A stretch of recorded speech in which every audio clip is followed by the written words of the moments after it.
Good morning students. Welcome back to another video of Strength of Material. આપણો subject છે diploma mechanical એન્જિનિયરિંગના third સેમેસ્ટરમાં strength of material.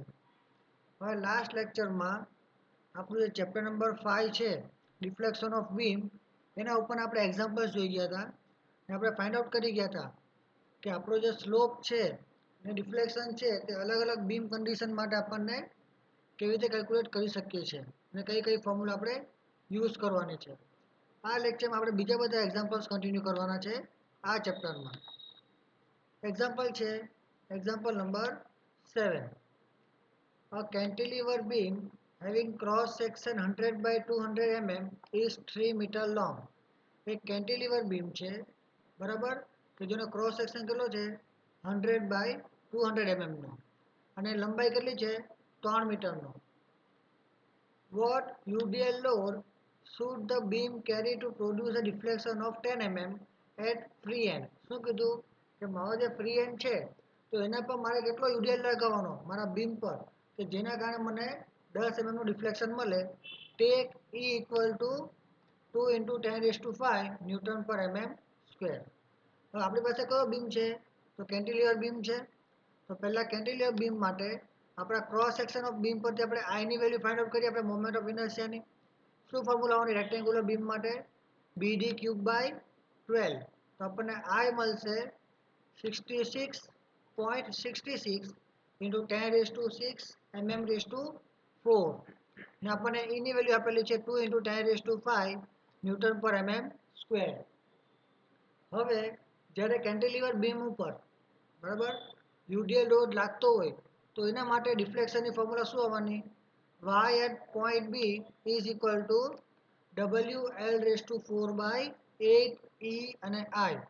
આપણી પાસે L ની વેલ્યુ છે YB આપણને આપ્યું છે 10 mm I ની વેલ્યુ આપણે ફાઇન્ડ આઉટ કરી અને એની વેલ્યુ આપણને આપેલી છે. તો આપણે ઇક્વેશનમાં વેલ્યુ ઇનપુટ કરો તો 10 is equal to W into 3000⁴ divided by 8 into 2 into 10⁵ into આપણા I ની વેલ્યુ 66.66 into 10⁶. હવે ઉપરના ઇક્વેશનમાંથી W ને કરતા બનાવીને સોલ્વ કરો તો વેલ્યુ કેટલી આવશે W is equal to 13.16 newton પર mm. હવે mm માંથી મીટરમાં કન્વર્ટ કરો તો W શું થઈ જવાનું 13.16 કિલો ન્યૂટન પર મીટર. તો આપણા બીમ ઉપર આટલો લોડ લાગશે કેટલો 13.16 કિલો ન્યૂટન પર મીટરનો. તો આપણને આપણા બીમમાં 10 mm નું ડિફ્લેક્શન જોવા મળશે ફ્રી એન્ડ ઉપર. સમજ પડી એક્ઝામ્પલમાં. પછી છે આપણો next example example number 8. The cross section of a wooden beam is 100 by 240 mm. કોઈ બી એક વુડન બીમ છે જેનો ક્રોસ સેક્શન કેટલો છે 100 by 240 mm no. It is simply supported with 4 meter span. શું કીધું કે મારો સિમ્પલી સપોર્ટેડ બીમ છે કે જેનો સ્પાન કેટલો છે 4 મીટરનો. Find out UDL that can be placed on its full span so that deflection at center is 6 mm. હવે મારે કેટલો UDL લોડ લગાડવાનો છે જેના કારણે મને જે ડિફ્લેક્શન મળે છે સેન્ટરમાં કેટલો મળવો જોઈએ 6 mm નો ને એની વેલ્યુ આપેલી છે 0.11 into 10⁵ ન્યૂટન પર mm સ્ક્વેર. તો પહેલા આપણે આ એની વેલ્યુ ફાઇન્ડ આઉટ કરીએ ક્રોસ સેક્શન ઉપરથી તો BD ક્યુબ બાય 12 તો 100 into 240 નો ક્યુબ બાય 12 કેટલું મળશે 115.2 into 10⁶ mm⁴. ને આપણને આપેલું છે ડિફ્લેક્શન કેટલું આપ્યું છે 6 mm નો ને એની વેલ્યુ આપેલી છે 0.11 into 10⁵. તો જ્યારે સિમ્પલી સપોર્ટેડ બીમ પર યુડીએલ લોડ લાગતો હોય તો ડિફ્લેક્શનની ફોર્મ્યુલા શું આવવાની YC is equal to 5 by 384 WL⁴ by EI. આપણી ફોર્મ્યુલા છે તો ફોર્મ્યુલામાં બધી વેલ્યુ મૂકો. YC એટલે શું થવાનું કે મારા C પોઈન્ટ પર થતું ડિફ્લેક્શન એટલે કે મારા સેન્ટર પર. તો ડિફ્લેક્શન આપણને આપ્યું છે 6 તો 6 is equal to 5 by 384 into W into 4000⁴ અપોનમાં 0.11 into 10⁵ into 115.2 into 10⁶. બધી વેલ્યુ ઇનપુટ કરો ને W ને કરતા બનાવો તો આપણને આ ઇક્વેશન મળશે. ને એને કેલ્ક્યુલેટ કરો તો આપણને મળશે ડબલ્યુ બરાબર 2.28 ન્યૂટન પર mm. આપણે ન્યૂટન પર મીટરમાં ફેરવો તો શું થઈ જવાનું? ડબલ્યુ બરાબર 2.28 કિલો ન્યૂટન પર મીટર. આ હતો આપણો એક્ઝામ્પલ નંબર 8. પછી છે નેક્સ્ટ એક્ઝામ્પલ નંબર 9. શું કીધું કે એક કેન્ટિલીવર સ્ટીલ બીમ કે જેની લંબાઈ કેટલી છે 2 મીટર ને એની પાસે કયો છે રેક્ટેન્ગ્યુલર ક્રોસ સેક્શન છે 200 mm બાય 300 mm, એટલે 200 mm વિડ્થ અને 300 mm ડીપ. હવે આ જે બીમ છે આપણે કેન્ટિલીવર બીમ 2 મીટર લાંબો, એના પર 10 કિલોન્યુટન પર મીટરનો યુડીએલ લોડ લાગે છે આખા સ્પાન ઉપર, અને એક પોઈન્ટ લોડ લાગે છે 30 કિલોન્યુટનનો ફ્રી એન્ડ ઉપર. તો આપણને મેક્સિમમ સ્લોપ અને ડિફ્લેક્શન ફાઇન્ડ આઉટ કરવાનું છે. પહેલા એક્ઝામ્પલને સમજી જાય. શું કીધું કે આપણી પાસે કેન્ટિલીવર બીમ છે જેના પર યુડીએલ લોડ લાગે છે આખા સ્પાન ઉપર અને પોઈન્ટ લોડ લાગે છે ફ્રી એન્ડ ઉપર. હવે આ કન્ડિશન માટે આપણે શું કરવાનું છે? સ્લોપ અને ડિફ્લેક્શન ફાઇન્ડ આઉટ કરવાનું છે. અને ક્રોસ સેક્શન આપણને આપ્યો છે 200 mm વિડ્થ અને 300 mm ડેપ્થ વાળો. તો આ જે ક્રોસ સેક્શન છે એના પરથી આપણને આઈની વેલ્યુ મળશે રેક્ટેન્ગ્યુલર ક્રોસ સેક્શન માટે. તો મોમેન્ટ ઓફ ઇનર્શિયા આઈ કેટલો આવશે? BD cube by 12. તો B ની વેલ્યુ છે 200 mm, D ની વેલ્યુ છે 300 બાય 12. તો આપણને I ની વેલ્યુ મળશે 450 × 10⁶ mm⁴. I ની વેલ્યુ મળી ગઈ. અને સ્ટીલ માટે E ની વેલ્યુ કેટલી આવે?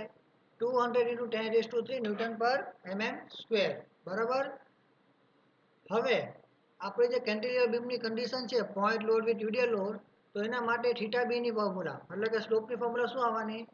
WL²/2EI plus small WL³/6EI. જ્યારે કેપિટલ ડબલ્યુ કોના માટે છે? આપણા પોઈન્ટ લોડ માટે, અને સ્મોલ ડબલ્યુ કોના માટે છે? યુડીએલ લોડ માટે. બરાબર.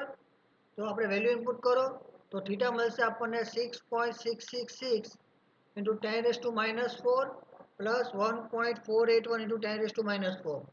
તો ટોટલ કરો તો કેટલું આવવાનું? થીટા બી આવશે આપણું 8.147 × 10⁻⁴. હવે આ વેલ્યુ આપણને મળવાની છે કેમાં? રેડિયન્ટમાં. તો રેડિયન્ટનું ડિગ્રીમાં ફેરવવું હોય તો શું કરવું પડે? 180/π થી મલ્ટીપ્લાય કરવું પડે. તો 8.147 × 10⁻⁴ × 180/4 180/π. તો આપણે થીટા બી કેટલું મળવાનું? 0.0466 ડિગ્રી. બરાબર. તો આપણને સ્લોપ મળી ગયો. હવે આપણે ફાઇન્ડ આઉટ કરવાનું છે ડિફ્લેક્શન. તો પોઈન્ટ લોડ વિથ યુડીએલ લોડ હોય કેન્ટિલીવર બીમમાં, તો ડિફ્લેક્શનની ફોર્મ્યુલા આવશે WL³/3EI plus WL⁴/8EI. Value input કરો તો YB ની વેલ્યુ મળશે 0.888 પ્લસ 0.222. તો વેલ્યુ મળશે આપણને ડિફ્લેક્શનની 1.11 mm. તો જ્યારે આપણા બીમ ઉપર કેન્ટિલીવર બીમ પર પોઈન્ટ લોડ ને યુડીએલ લોડ લાગશે તો આપણને 1.11 mm નું ડિફ્લેક્શન જોવા મળશે. બરાબર. ફ્રી એન્ડ ઉપર. આ તો આપણો એક્ઝામ્પલ નંબર 9. હવે આપણે જોવાના છે example number 10.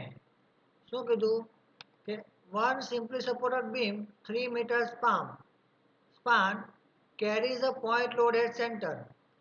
If slope at support due to this point is 1 degree, calculate maximum deflection of the beam. શું કીધું?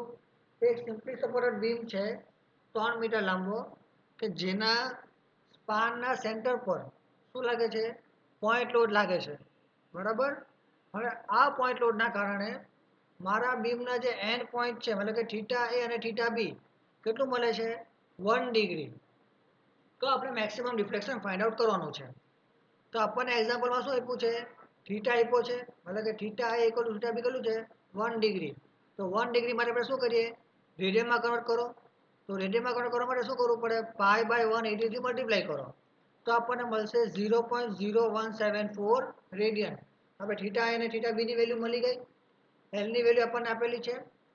હવે E અને I આ વેલ્યુ આપણી પાસે અવેલેબલ નથી. બરાબર. E અને I ની વેલ્યુ અવેલેબલ નથી. તો આપણે શું કરશું? આપણે ઇક્વેશન મેળવશું W નો EI ના ફોર્મમાં. તો ઇક્વેશન આવશે આપણું પોઈન્ટ લોડ માટે WL²/16EI. તો તો થીટા એ અને થીટા બીની વેલ્યુ મૂકો, એલની વેલ્યુ મૂકો, તો આપણને મળશે ડબલ્યુ બરાબર 0.0174 ઇન્ટુ 16 EI અપોનમાં 3000નો સ્ક્વેર. પછી મેક્સિમમ ડિફ્લેક્શનની ફોર્મ્યુલા શું આવવાની? મેક્સિમમ ડિફ્લેક્શન YC બરાબર WL³/48 EI. તો વેલ્યુ ઇનપુટ કરો તો શું થવાનું? ડબલ્યુની વેલ્યુ આપણે ઇનપુટ કરીએ તો આપણને મળશે 0.07174 ઇન્ટુ 16 EI અપોનમાં 3000નો સ્ક્વેર ઇન્ટુ 3000નો ક્યુબ અપોનમાં 48 EI. તો ઇક્વેશનમાં EI કેન્સલ થઈ જવાનું છે ને સોલ્વ કરો તો મેક્સિમમ ડિફ્લેક્શન આપણને મળશે 17.4 mm. શું મળવાનું? 17.4 mm નું આપણને મેક્સિમમ ડિફ્લેક્શન મળશે. હવે પહેલા એક્ઝામ્પલ નંબર 10 માં પછી છે નેક્સ્ટ એક્ઝામ્પલ નંબર 11. શું કીધું કે a simply supported beam of span 1.5 metre, 1.5 metre લંબાઈ વાળો એક સિમ્પલી સપોર્ટેડ બીમ આપણી પાસે છે. Subjected to a central load of 10 kilonewton. શું કીધું? મારા બીમ પર સેન્ટ્રલ લોડ લાગે છે 10 કિલોન્યુટનનો. ફાઇન્ડ સ્લોપ અને deflection of the beam. Any value લેવાની છે 2.1 × 10⁵ ન્યૂટન પર mm સ્ક્વેર ને આઈની વેલ્યુ આપેલી છે 12.1 × 10⁶ mm⁴. તો એની વેલ્યુ આપેલી છે, આઈની વેલ્યુ આપેલી છે, લોડની વેલ્યુ પણ આપેલી છે અને લેન્થની વેલ્યુ પણ આપેલી છે બીમના લંબાઈની. હવે આપણે આમાં ડિફ્લેક્શન અને સ્લોપ ગોતવાનું છે. તો એની વેલ્યુ છે 2.1 × 10⁵ ન્યૂટન પર mm સ્ક્વેર ને આઈની વેલ્યુ છે 12.1 × 10⁶ mm⁴. તો જ્યારે સિમ્પલી સપોર્ટેડ બીમ પર પોઈન્ટ લોડ લાગતો હોય ત્યારે theta A equal to theta B કેટલો થવાનો? WL²/16 EI. ડબલ્યુની વેલ્યુ આપણને આપેલી છે બરાબર, એલની વેલ્યુ આપેલી છે અને E અને આઈની વેલ્યુ પણ આપેલી છે. બધી વેલ્યુ ઇનપુટ કરો તો 10 × 10⁵ ઇન્ટુ 1500નો square divided by 16 into 2.1 into 10⁵ into 12.1 into 10⁶. Solve કરો તો થીટા એ બરાબર થીટા બી કેટલું મળવાનું? 5.53 ઇન્ટુ 10⁻⁻4 રેડિયન્સમાં. જો હવે આપણને કીધું હોય કે આપણને સ્લોપ ગોતવાનો છે ડિગ્રીમાં, તો આ વેલ્યુને 180/π થી મલ્ટીપ્લાય કરો એટલે આપણને વેલ્યુ મળશે થીટાની ડિગ્રીના ફોર્મમાં. પછી આપણે જે સિમ્પલી સપોર્ટેડ બીમ પર પોઈન્ટ લોડ લાગતો હોય ત્યાં ડિફ્લેક્શનની ફોર્મ્યુલા શું આવે? WL³/48 EI. વેલ્યુ ઇનપુટ કરો, બધી વેલ્યુ આપણી પાસે છે જ. વેલ્યુ ઇનપુટ કરીને સોલ્વ કરો તો આપણને મળશે YCની વેલ્યુ 0.2786 mm. તો મેક્સિમમ ડિફ્લેક્શન કેટલું મળવાનું છે? 0.276 mm નું. ને સ્લોપ કેટલું મળવાનું છે? 5.53 × 10⁻⁻4 રેડિયન્સમાં. હવે પહેલી એક્ઝામ્પલ 11 માં પછી છે આપણા આ ચેપ્ટરનો લાસ્ટ એક્ઝામ્પલ નંબર 12. શું કીધું એક્ઝામ્પલમાં કે એક કેન્ટિલીવર બીમ છે જેની લંબાઈ કેટલી છે? 3.6 મીટરની. બરાબર, 3.6 મીટર લાંબુ એક કેન્ટિલીવર બીમ આપણને આપેલો છે અને એના પર એક પોઈન્ટ લોડ લાગે છે 60 કિલોન્યુટનનો ફ્રી એન્ડ ઉપર. તો ફાઇન્ડ મેક્સિમમ સ્લોપ અને ડિફ્લેક્શન ઓફ ધ બીમ. હવે આ બીમ કન્ડિશન માટે આપણે મેક્સિમમ સ્લોપ અને ડિફ્લેક્શન ફાઇન્ડ આઉટ કરવાનું છે ને આપણને વેલ્યુ આપેલી છે કે E ઇન્ટુ આઈ કેટલું છે? 9 × 10⁴ કિલોન્યુટન પર મીટર સ્ક્વેર. શું છે?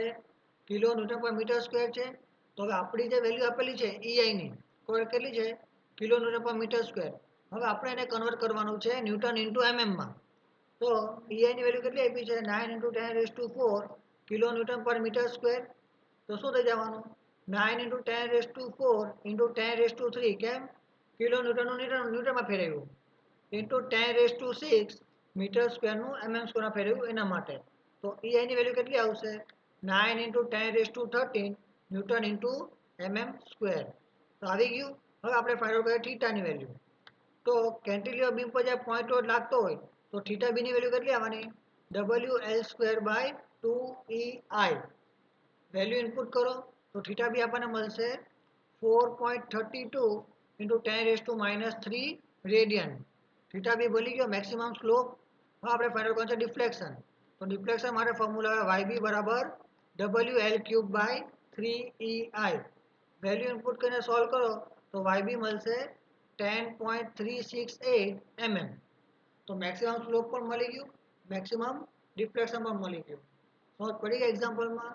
હવે આ એક્ઝામ્પલ્સમાં અને આખા ચેપ્ટરમાં કોઈને બી કઈ પ્રોબ્લેમ હોય કે ડાઉટ હોય મને કોન્ટેક્ટ કરી શકે છે, મેસેજ કરી શકે છે કે પછી કોલ કરી શકે છે.